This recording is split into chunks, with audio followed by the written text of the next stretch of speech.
The person you trust the most can sometimes be the person you know the least. I learned that lesson after I opened my heart to someone I believed was a blessing sent into my life. My name is Richard Collins, and at 71 years old, I thought I understood people. I had spent 45 years working, raising a family, and building a quiet life with my wife before I lost her. After she passed away, my days became slower and much quieter. I still enjoyed my morning coffee on the front porch, tending to my small garden, and greeting my neighbors when they walked past my house. But there was a space in my life that never completely disappeared. I missed having someone to share ordinary moments with. Someone to ask how my day went. Someone who noticed when the house felt a little too silent. That changed on a rainy Tuesday afternoon when I met Emily Carter. I was leaving the grocery store with 2 bags in my hands when one of them slipped slightly and several items rolled toward the parking lot. Before I could bend down, a woman walking nearby stepped forward and helped me gather everything. She smiled warmly and asked if I needed assistance carrying the bags to my car. It was such a simple act, but after months of feeling invisible, her kindness stood out. We talked for only a few minutes, and I learned that she lived in the same area. She told me she enjoyed helping older neighbors because her own grandparents had always taught her that small acts of kindness mattered. I thanked her and went home thinking I had simply met a thoughtful stranger. But over the next few weeks, our paths crossed again. Emily stopped by to check on me after seeing me struggle with a few boxes in my garage. She offered to help organize some things around the house. She brought over homemade soup one evening when she heard I was recovering from a seasonal cold. She remembered small details I had mentioned during our conversations, and that made me feel valued. Slowly, without realizing it, I began looking forward to her visits. I started telling myself that maybe life had sent me someone at exactly the right moment. I even joked with my neighbor Frank that perhaps Emily was a person God had placed in my path for a reason. I called her a blessing because that was how she made me feel. She was patient. She was thoughtful. She listened when I spoke. After years of living alone, having someone show genuine interest in my life felt like a gift I never expected to receive again. What I did not know was that some people can appear in your life with perfect timing and convincing kindness, while their true intentions remain hidden behind the image they create. At that moment, I had no reason to question Emily. I saw only the kindness she showed me, not the questions she had not yet asked. I did not notice the small details that would later become impossible to ignore. I did not understand why some neighbors watched our conversations with concerned expressions. I only knew that someone had entered my quiet world and made it feel brighter. Looking back now, I realize that the most dangerous assumptions are not always the ones created by fear. Sometimes they are the ones created by hope. And my hope in Emily was about to be tested in ways I never imagined. After Emily entered my life, my home began to feel different. For the first time in years, I stopped eating every meal alone. I had someone to talk with about the little things that most people take for granted. The weather forecast, a new recipe, a story from the newspaper. Those simple conversations slowly became something I looked forward to more than I wanted to admit. Emily never rushed me. She always listened carefully, and she had a way of making me feel like my experiences still mattered. One afternoon, she helped me organize old boxes in my garage. We found photographs from my younger years, letters from my late wife, and memories I had not looked at in a long time. Emily smiled as she looked through them and told me it was beautiful that I had kept so many reminders of the people I loved. That comment stayed with me because it felt sincere. It felt like she understood the importance of family and memories. Over time, she became someone I trusted. She learned my routines. She knew that I liked my coffee in the morning before talking to anyone. She knew that I watered my garden every Wednesday evening. She knew that I preferred reading in my favorite chair near the window because the afternoon sunlight made the room feel peaceful. None of those things were secrets. They were simply parts of my daily life that I shared with someone who seemed genuinely interested. Looking back, I realized trust often grows through small moments rather than grand gestures. That was exactly what happened with Emily. She did not arrive making promises or asking for anything. She simply appeared whenever I needed a little help. When my kitchen sink needed a minor repair, she recommended a local handyman. When I mentioned that I had trouble carrying heavy boxes, she offered assistance. When I had a doctor's appointment across town, she volunteered to drive me because she said she was already going in that direction. Each individual act seemed harmless. Together, they created a feeling of comfort. I began thinking of her almost like family. I even introduced her to a few neighbors as the kind young woman who had been looking out for me. Most people smiled and said it was wonderful that I had someone nearby. But not everyone reacted the same way. One afternoon, while I was collecting my mail, my neighbor Frank stood quietly beside his mailbox and asked me a question that caught me off guard. "Richard, how long have you known Emily?" I laughed and told him a few months. His expression changed slightly, but he did not say anything immediately. Then he simply replied, "Just make sure you are careful with people you meet online or through chance encounters." I remember feeling surprised by his comment because Emily had never given me a reason to doubt her. I told Frank that Emily had been nothing but kind to me. He nodded and said he hoped he was wrong. At the time, I thought Frank was being overly cautious. After all, I had lived long enough to know that not every person with a good heart was trying to take advantage of someone. I believed my judgment was strong. I believed I could recognize honesty when I saw it. A few days later, another neighbor made a similar comment, and this time I started paying closer attention. It was not what they said that bothered me most. It was the fact that two different people, who did not know each other well, had both noticed something that I had completely ignored. I still trusted Emily. I still believed she was someone who had entered my life for a good reason. But for the first time, a small question appeared in my mind. Was I seeing Emily clearly, or was I only seeing the version of her that I wanted to believe? The second warning came from someone I had never met before. It happened on a Saturday morning while Emily and I were browsing through a local farmer's market. She had convinced me to spend more time outside instead of sitting alone at home, and I appreciated the suggestion because the weather was beautiful. We walked slowly between rows of fresh vegetables, homemade bread, and handmade crafts while talking about ordinary things. At one point, Emily stepped into a nearby bakery to buy coffee, leaving me alone beside a fruit stand for only a minute. An older gentleman approached me with a hesitant expression. He looked as though he was debating whether he should say anything at all. Finally, he leaned slightly closer and spoke in a quiet voice.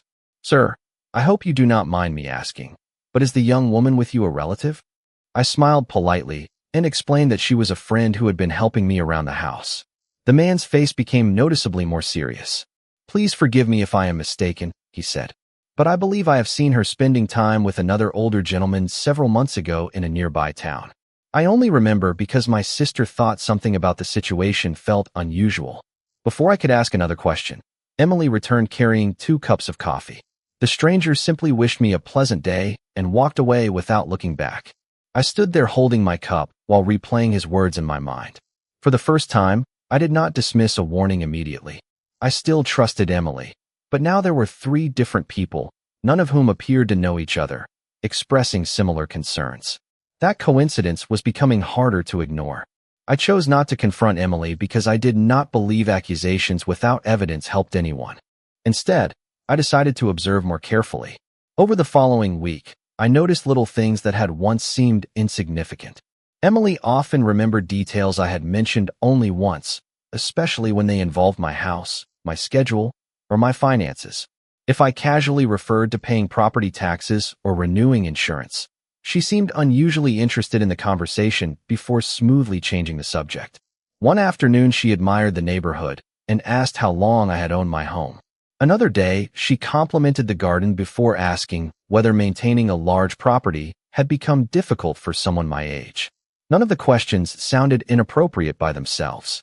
They arrived naturally, separated by days or even weeks, making each one easy to overlook. Yet after hearing those warnings, I found myself writing them down in a small notebook resting beside my favorite chair. I did not record them because I wanted to prove Emily was dishonest. I recorded them because I wanted to prove to myself that my judgment remained fair. If I was allowing fear to influence me, the notebook would eventually reveal that as well. The more carefully I observed, the more I realized something important. Emily rarely talked about herself for very long. Whenever I asked about her previous job or where she had lived before moving into the area, her answers remained pleasant but surprisingly brief. On one occasion, she mentioned working for a medical office. A week later, she referred to spending several years in real estate. Neither statement necessarily contradicted the other, yet she never volunteered enough details for me to understand how those pieces fit together. I reminded myself that everyone has a right to privacy, and I refused to jump to conclusions. Even so, The growing number of unanswered questions quietly replaced the certainty I had once felt. As I closed my notebook that evening, I realized I was no longer trying to decide whether strangers were right or wrong. I was simply waiting for the truth to reveal itself, whatever that truth might be. Over the next several days, I stopped looking for dramatic evidence because real life rarely reveals the truth through one shocking moment. Instead, it reveals itself through patterns. Every morning, I added another page to the small notebook that had quietly become my companion. I recorded dates, conversations, and observations without adding opinions. If Emily truly was the kind person I first believed she was, those notes would eventually prove it. If she was not, I wanted facts instead of assumptions. One Wednesday afternoon, she arrived carrying a homemade casserole and insisted that I should not worry about cooking dinner. We sat together on the back porch overlooking my garden while the late afternoon sun settled across the yard. Our conversation wandered from the changing weather to local events before she casually asked whether I had ever considered moving into a smaller home. The question sounded harmless. Many people my age eventually make that decision. I simply smiled and said I had not given it much thought. She nodded thoughtfully before mentioning that large houses often required expensive maintenance and that many retirees preferred something easier to manage. Once again, nothing she said sounded unreasonable. Still, I wrote the conversation down after she left. 2 days later, she noticed an old photograph of my late wife sitting on the living room bookshelf. She picked it up carefully and told me how fortunate I had been to spend so many years with someone I loved. I appreciated her kindness until the conversation unexpectedly shifted. She asked whether my children lived nearby and whether they helped me manage important paperwork. I explained that my daughter lived several states away, while my son visited whenever his work schedule allowed. Emily listened quietly before asking whether I handled my financial records by myself. I answered honestly that I had always enjoyed keeping my own records organized.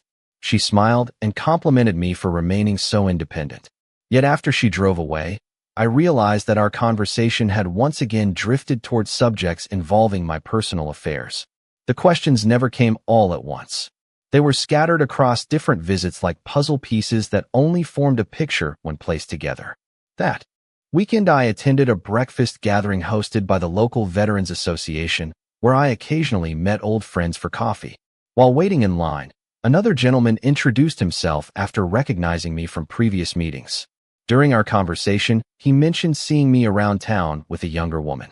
I laughed politely and said Emily had been helping me around the house from time to time. His expression immediately became serious.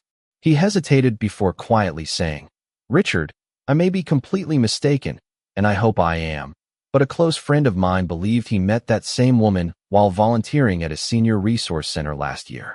She seemed very interested in several older residents there."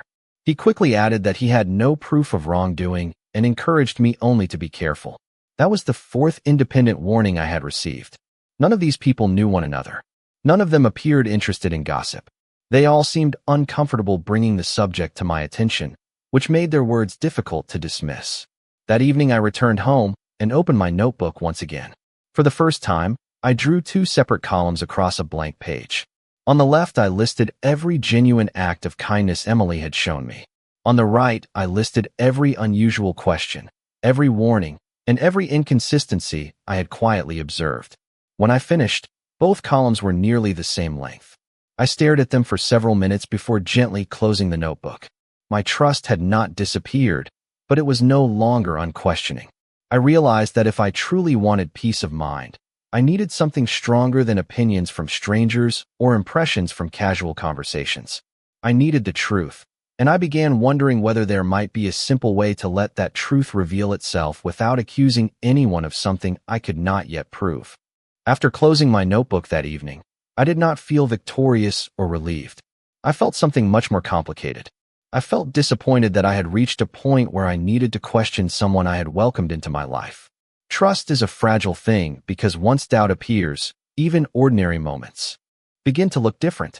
The next morning, I decided that I would not confront Emily, and I would not secretly accuse her based only on concerns from other people. I still believed every person deserved fairness. Instead, I chose to create a situation where her intentions would become clear naturally. The idea came to me while reviewing my finances and thinking about the conversations we had shared. Over the past few weeks, Emily had shown increasing interest whenever I mentioned my home, my savings, or my future plans. She had never directly asked me for money, and that was exactly why I remained uncertain. A person with bad intentions would not always act in obvious ways. Sometimes the most difficult situations are the ones where kindness and concern appear alongside questions that make you uncomfortable. That afternoon, I invited Emily over for coffee as usual. We sat at the kitchen table while sunlight filled the room. After some casual conversation, I mentioned that I had been thinking about making changes in my life. I told her I was considering selling a small piece of inherited land that had belonged to my family for decades. In reality, I had no plans to sell it. The property had sentimental value, and I wanted to keep it for as long as possible. But I wanted to see how Emily reacted to the possibility of a large financial change. At first, she seemed surprised. She asked why I was considering it. I explained that the market was strong and that selling might provide extra security for my future. Her expression changed slightly, and she immediately became more interested in the details. She asked how much the property might be worth and whether I had already spoken with a real estate agent. I answered carefully without giving specific information. Then she suggested that I should let someone I trusted help me organize the process. When I asked what she meant, she smiled and said she had experience helping older people manage complicated decisions. That answer stayed with me. I had never heard her mention such experience before. After she left, I wrote down every detail of the conversation. I did not write that Emily had proven anything. She had not. I wrote only what happened, the questions she asked, the sudden interest in the property, the suggestion that she become involved. Over the next several days, I noticed a change. Emily began checking on me more often. She sent messages asking whether I had contacted anyone about the land. She offered to help me review documents if I needed assistance. She reminded me that big decisions were easier when someone was there to guide me. Her words sounded caring, but now I listened more carefully to what was underneath them.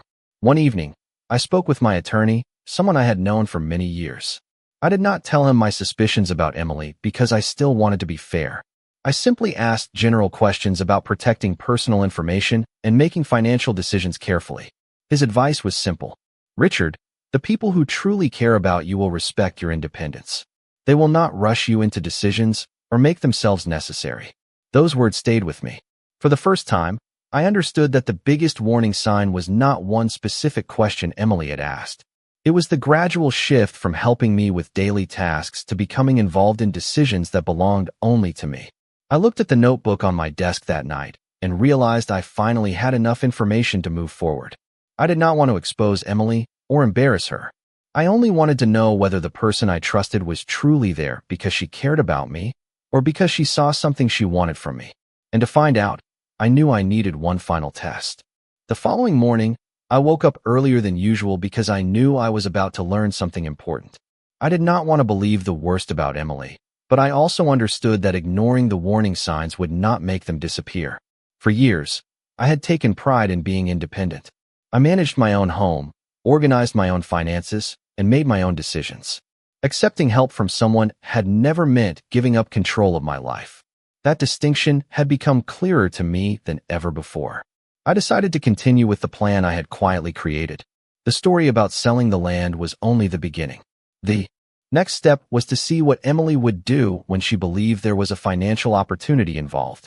That afternoon, I called her and mentioned that I had received some information about the property. I told her that I was considering moving forward with the sale because the potential amount was larger than I expected. I intentionally kept the details vague. I did not mention a buyer. I did not mention a timeline. I simply said that it might be a significant change in my future. Emily immediately became more engaged than she had been during any previous conversation. She asked several questions within just a few minutes. She wanted to know whether I had spoken with a lawyer, whether the paperwork was complicated, and whether I needed someone to help me organize everything.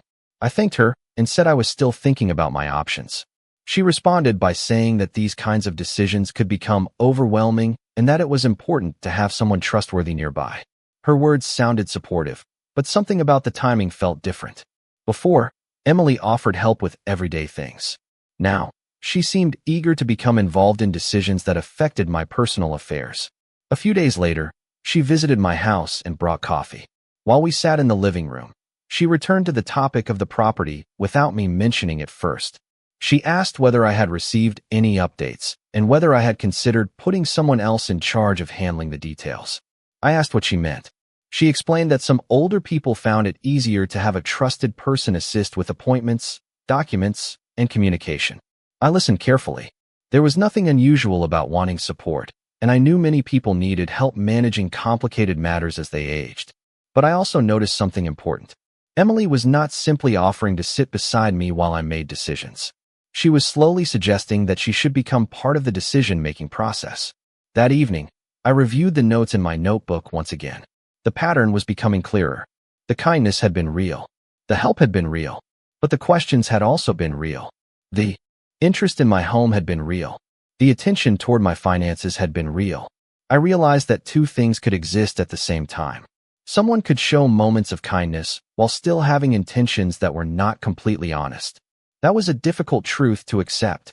The next morning, I visited my attorney again and explained that I wanted to prepare a simple test of my own understanding. I did not want him to contact Emily or make any accusations. I only wanted to make sure I handled everything correctly. He reminded me that personal information should always remain private and that important decisions should be made without pressure from anyone else. After leaving his office, I felt calmer. I finally understood that I was not trying to trap Emily because I wanted to prove she was wrong. I was trying to protect myself because I needed to know whether my trust had been placed in the right person. That evening, I sat on my porch watching the sunset over the neighborhood I had called home for decades. I thought about the day I first met Emily and how grateful I had felt. I still hoped that my concerns would turn out to be unnecessary. But hope without awareness could become a dangerous kind of blindness. I had spent enough time waiting for answers. Now, I was ready to see what happened when Emily believed the opportunity she had been asking about was finally within reach.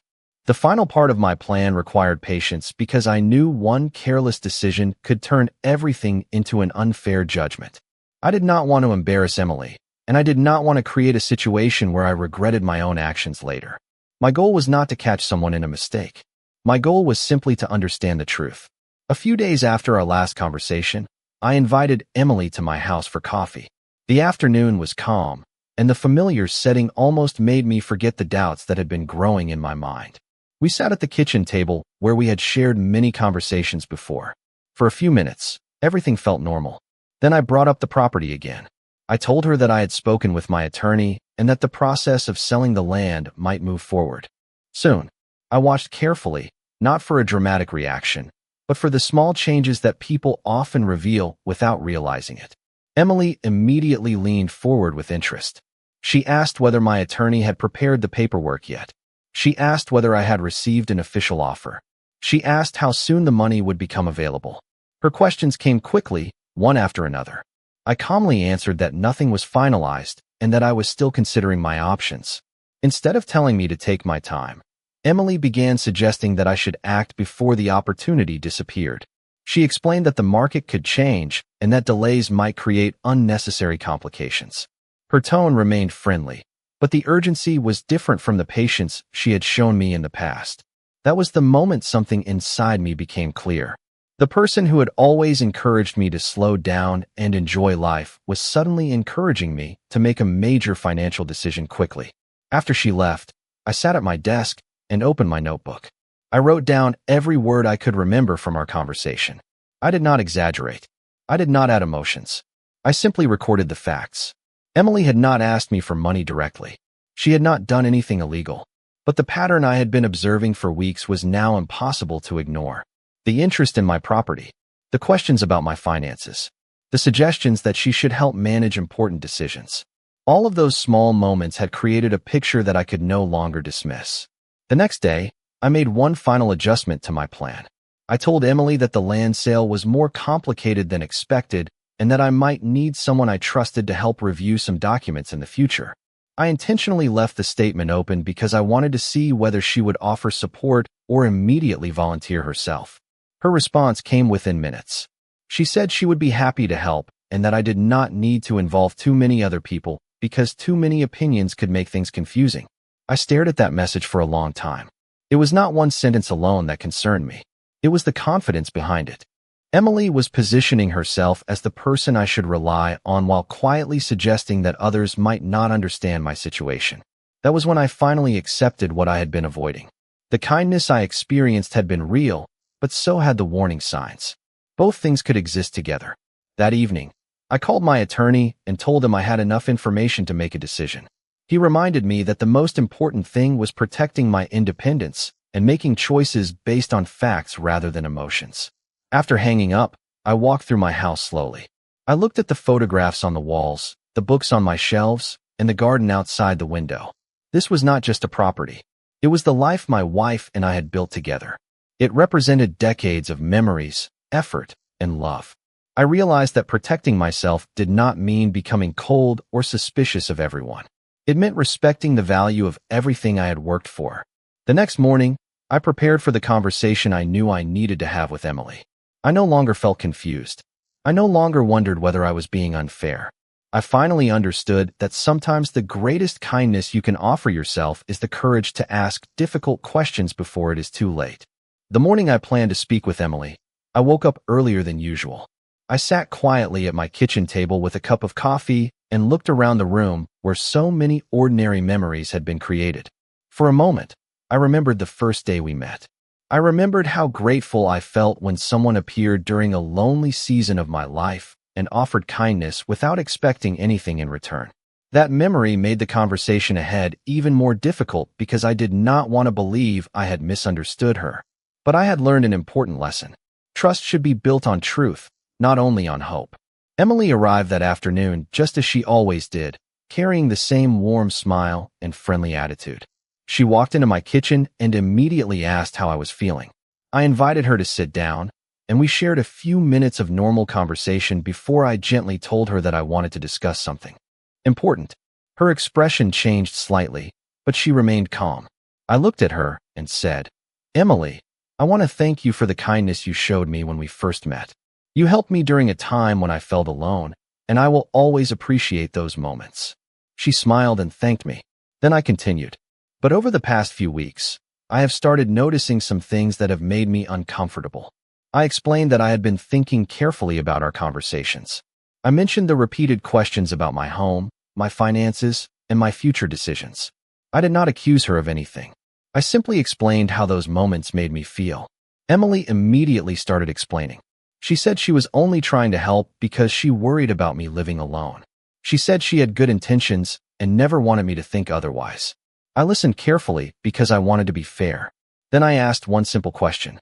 "Emily, if I had never mentioned selling my land, would you still have encouraged me to involve you in my financial decisions?" The room became quiet. She looked away for a moment before answering that she was only trying to make things easier for me. But her answer did not directly respond to the question. That silence told me more than any explanation could have. I reached across the table and calmly said, "I believe you have helped me in many ways. I do not want to erase the good moments we shared, but I also need to protect my independence and make my own choices." Emily appeared disappointed. She said she felt hurt that I questioned her intentions after everything she had done. I understood why she felt that way. However, I also understood that setting boundaries was not the same as being ungrateful. I explained that appreciation and caution could exist together. A person could be thankful for kindness while still paying attention to their own instincts. Before she left, I told her that I hoped she would understand why I needed some distance. I did not raise my voice. I did not create a scene. I simply chose honesty over comfort. After the door closed behind her, I stood in the quiet hallway for a long time. I felt sadness because losing trust in someone is never easy.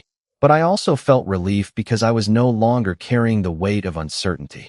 Later that evening, I called Frank and thanked him for having the courage to speak with me when he noticed something concerning. He told me he was glad I had taken the time to think carefully instead of reacting emotionally. That conversation reminded me that wisdom often comes from listening, not just from experience. I never wanted to believe that someone who helped me could also have different intentions, but life taught me that kindness should be appreciated while judgment should remain awake. The greatest protection I had was not fear. It was awareness. And for the first time in weeks, I felt completely at peace with the decision I had made. In the weeks that followed my conversation with Emily, My life slowly returned to a peaceful rhythm. At first, I expected to feel only disappointment, but what surprised me was the sense of clarity that came with finally accepting the truth. I had spent many years believing that being kind meant always opening my door, always giving people the benefit of the doubt, and always assuming the best about their intentions. Those qualities had helped me build meaningful relationships throughout my life. But I learned that kindness without boundaries could leave you vulnerable in ways you never expected. I did not regret helping Emily. I did not regret the conversations we shared or the moments when her kindness made a difficult season feel lighter. Those memories were still real. However, I also understood that gratitude did not require me to ignore the signs that something felt wrong. My home felt different after she stopped visiting. At first, the quiet reminded me of the loneliness I had felt before we met. But gradually, that quiet became something else. It became peace. I started spending more time with my neighbors. I joined a local community group where people gathered every week to share stories, play cards, and enjoy coffee together. I began gardening more often, not because I needed a reason to stay busy, but because I genuinely enjoyed watching something grow after giving it time and care. I also started visiting my daughter more frequently. During one of our conversations, she told me something that stayed with me. She said, "Dad, I am proud of you for trusting your instincts. You spent so much of your life taking care of other people. It is okay to take care of yourself too." Those words meant more than she probably realized. For years, I had measured my worth by how much I could provide for others.